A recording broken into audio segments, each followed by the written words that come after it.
Hello friends, this is Carol Blaze from St. Matthew Lutheran Church.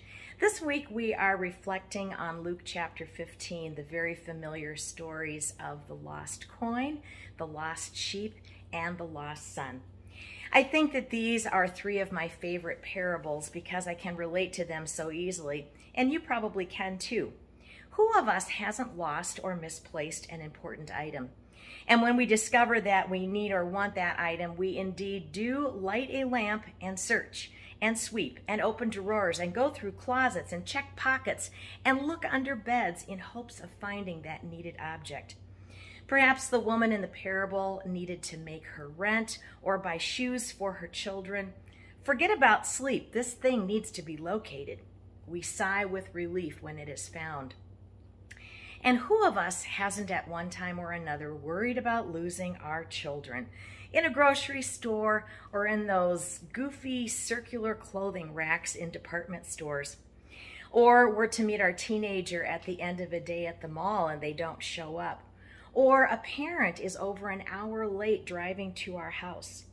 Or we have a child that no matter what guidance we try to give, they simply decide that they know better and they wander into dangerous situations or alienate themselves from loved ones, or feel that we have pushed too much and they are adult enough to handle things on their own. No matter what, we go searching, don't we? We call and find those youngsters. We get in the car and drive around trying to find our teenager or our parent. We continue to let that young adult know that we love them and wait for the day when they come back. And while our relief might be mixed with some frustration, and don't you ever do that to me again, we do rejoice at the lost being found and returned safely to us.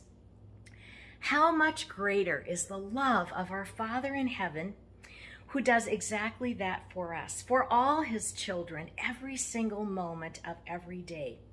He seeks, he cajoles, he winsomely invites and re-invites, and even when pushed away, still wanders into dangerous places we have entered to bring us back.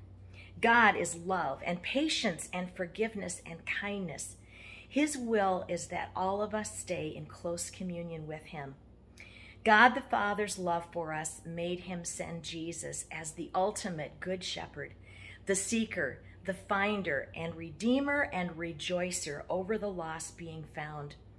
And there's none of this finger pointing or blaming or I told you so. It's all welcome back. It's all rejoicing.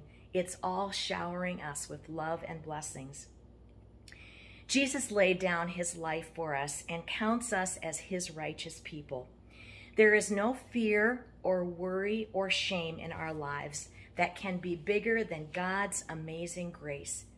And as God finds us and draws us back to himself, he teaches us to do the same, to value and seek the lost, to engage in peacemaking, to be about the business of reconciliation and celebration with God's angels in heaven over one sinner who repents and turns back to him. May you be a blessing to the people around you today.